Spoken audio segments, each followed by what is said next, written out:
आज के मुख्य समाचार। अमित शाह तिगड़ी का संदेश, उद्धव ठाकरे को उनकी जगह दिखाने का समय आ गया। महाराष्ट्र के पूर्व मंत्री नवाब मलिक को किडनी से जुड़ी एक विशेष जांच की अनुमति। महंगाई पर वित्त मंत्री निर्मला सीतारमण ने कहा, मुद्रास्फीति लेवल पर वृद्धि की प्राथमिकता बनी हुई। मुंबई, केंद्रीय गृह मंत्री अमित शाह का संदेश साफ है कि इस बार मुंबई महानगर पालिका के चुनाव में शिवसेना के उद्धव ठाकरे गुट को परास्त करना है। सोमवार को एक दिन की मुंबई यात्रा के दौरान उद्धव ठाकरे को लेकर अमित शाह के तेवर तीखे थे। उन्होंने साफ कहा कि उद्धव को उनकी जगह दिखाने का समय आ गया है। उद्धव ठाकरे के नेतृत्व वाली शिवसेना अपने कर्मों के कारण छोटी हुई है, क्योंकि उन्होंने जनादेश का अपमान किया था और अपनी विचारधारा से हट गए थे। मैं दोहराना चाहता हूं कि मैंने कभी भी उद्धव ठाकरे के साथ मुख्यमंत्री का पद साझा करने का वायदा नहीं किया था। उद्धव ने 2019 के चुनाव में प्रधानमंत्री नरेंद्र मोदी और भाजपा के देवेंद्र फडणवीस के नाम पर वोट मांगने के बावजूद शरद पवार के नेतृत्व वाली राकांपा और कांग्रेस के समर्थन से मुख्यमंत्री बनने के लिए हर चीज से समझौता किया। राजनीति में जो लोग धोखा देते हैं, उन्हें सजा देनी ही चाहिए। दरअसल अमित शाह के ये तीखे तेवर पिछले 3 साल से उन पर लगाए जा रहे आरोपों का परिणाम है। शिवसेना के नेता, खासतौर से खुद उद्धव ठाकरे और उनके भरोसेमंद सिपहसालार संजय राउत बार बार यह आरोप लगाते आ रहे हैं कि 2019 के लोकसभा चुनाव से पहले अमित शाह ने सत्ता में 50-50 शेयरिंग का वादा किया था और उनके इस वादे से मुकरने के बाद हमने राकांपा और कांग्रेस के साथ जाना तय किया। शिवसेना के इस आरोप पर शाह ने लंबे समय तक सफाई देने की जरूरत नहीं समझी। शायद वह सही अवसर का इंतजार कर रहे थे। राजनीति में सही अवसर पर सही कदम उठाने का अपना महत्व होता है। इस प्रकरण में सही अवसर संभवतः अब आ गया है। यह सर्वविदित है कि शिवसेना को राज्य की सत्ता से ज्यादा प्यारी मुंबई की सत्ता है। मुंबई महानगर पालिका बीएमसी में शिवसेना 30 साल से सत्ता में है। उसे बीएमसी की सत्ता से हटाकर ही उस पर असली चोट की जा सकती है। अब शाह खुद पर लगे वादा खिलाफी के आरोपों का जवाब शिवसेना के मर्म पर चोट करके ही देना चाहते हैं। यानी शाह ने ठान लिया है कि इस बार शिवसेना को उसके घरेलू मैदान यानी बीएमसी से बेदखल करके ही रहना है। भाजपा शिवसेना के बीच करीब 35 साल पहले श्रीराम जन्मभूमि आंदोलन के दौरान गठबंधन की शुरुआत हुई थी। यानी यह गठबंधन हिंदुत्व की भावभूमि पर हुआ था। शरद पवार की राकांपा तो तब थी ही नहीं। कांग्रेस इस भावभूमि से न सिर्फ कोसों दूर थी, बल्कि इसकी विरोधी थी। आज भी उसकी भूमिका बदली नहीं है, लेकिन 2019 में शिवसेना अपनी भूमिका बदलकर उसके पाले में जा मिली। शिवसेना में यह बदलाव सिर्फ मुख्यमंत्री पद के लिए आया। कांग्रेस राकांपा को तो 2019 में दूर दूर तक सत्ता की उम्मीद थी ही नहीं। इसलिए जब उन्हें मुख्यमंत्री पद विहीन सत्ता मिलती दिखाई दी तो वे क्या पूरे 5 साल के लिए शिवसेना को मुख्यमंत्री पद देने को तैयार हो गए। वास्तव में उद्धव ठाकरे इस सत्ता के तात्कालिक लाभ के पीछे छुपे नुकसान का आकलन नहीं कर पाए। इसके लिए जो जाल उनके भरोसेमंद सिपहसालार संजय राउत ने राकांपा अध्यक्ष शरद पवार के साथ मिलकर तैयार किया था, वह तो बस उसमें फंसते चले गए। उन्हें मुख्यमंत्री पद मिला भी, लेकिन जो साख और सम्मान उनके पिता बाला साहब ठाकरे ने मनोहर जोशी और नारायण राणे को मुख्यमंत्री पद सौंपकर अर्जित किया था, उद्धव न सिर्फ उससे वंचित रह गए, बल्कि अपनी पार्टी का भी एक बड़ा हिस्सा गंवा बैठे। विधानसभा और लोकसभा में शिवसेना के 2/3 सदस्य अब पाला बदलकर अपना नया नेता चुन चुके हैं और खुद को ही असली शिवसेना भी कहने लगे हैं। संगठन और चुनाव चिन्ह पर भी कब्जे की लड़ाई चुनाव आयोग में चल रही है। इस लड़ाई का ऊंट किस करवट बैठेगा, कहा नहीं जा सकता, पर शिवसेना में इतनी बड़ी बगावत की कल्पना भी कोई नहीं कर सकता था। यह चरितार्थ हो सकी तो सिर्फ इसलिए क्योंकि उद्धव ठाकरे ने अपनी वैचारिक जमापूंजी को ही शरद पवार एवं सोनिया गांधी के यहाँ गिरवी रख दिया। कुछ ही दिनों पहले उद्धव ठाकरे के चचेरे भाई राज ठाकरे ने भी यह बात स्पष्ट की कि भाजपा और शिवसेना के बीच 2.5 साल के मुख्यमंत्री पद का फॉर्मूला कभी तय ही नहीं हुआ था। जाहिर है, राज ठाकरे उस समय से शिवसेना में सक्रिय रहे हैं, जब उद्धव ठाकरे अपना फोटोग्राफी का शौक पूरा करने में व्यस्त रहा करते थे।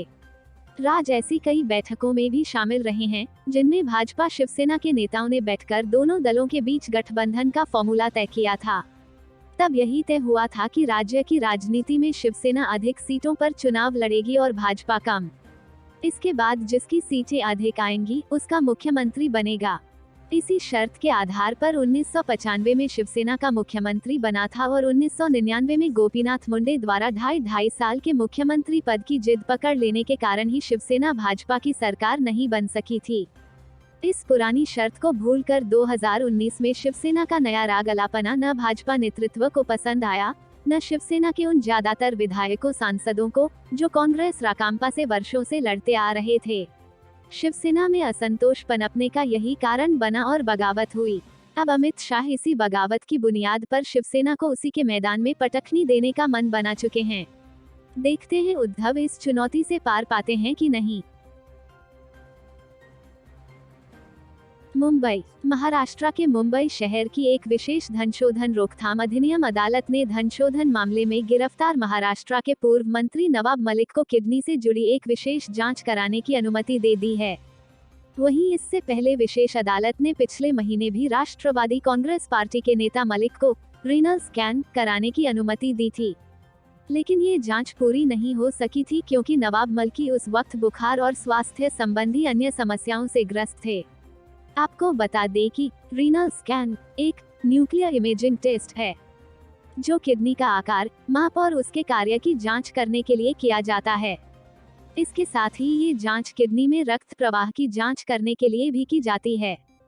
वहीं विशेष अदालत के न्यायाधीश R.N. रोकाडे ने मंगलवार को मलिक के उस आवेदन को स्वीकार कर लिया जिसमें जांच कराने की अनुमति देने का अनुरोध किया गया था। बता दें कि इस आदेश की एक प्रति बुधवार को भी उपलब्ध कराई गई है। वहीं प्रवर्तन निदेशालय ईडी ने इस साल 23 फरवरी को भगोड़े गैंगस्टर दाऊद इब्राहिम से जुड़े धनशोधन मामले में नवाब मलिक को गिरफ्तार किया था, जिसके बाद वो पिछले काफी महीनों मलिक फिलहाल न्यायिक हिरासत में हैं और मुंबई की आर्थर रोड जेल में बंद किए गए हैं।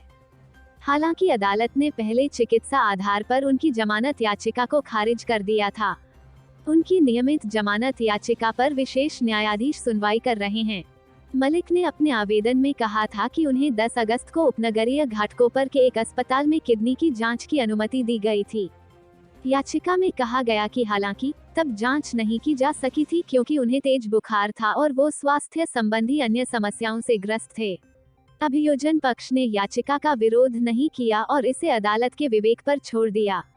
चिकित्सा रिपोर्ट देखने के बाद न्यायाधीश ने आर्थर रोड जेल अधीक्षक को उन्हें जांच के लिए 12 सितंबर को घाटकोपर के सर्वोदय अस्पताल परिसर में एक जांच केंद्र में ले जाने का निर्देश दिया।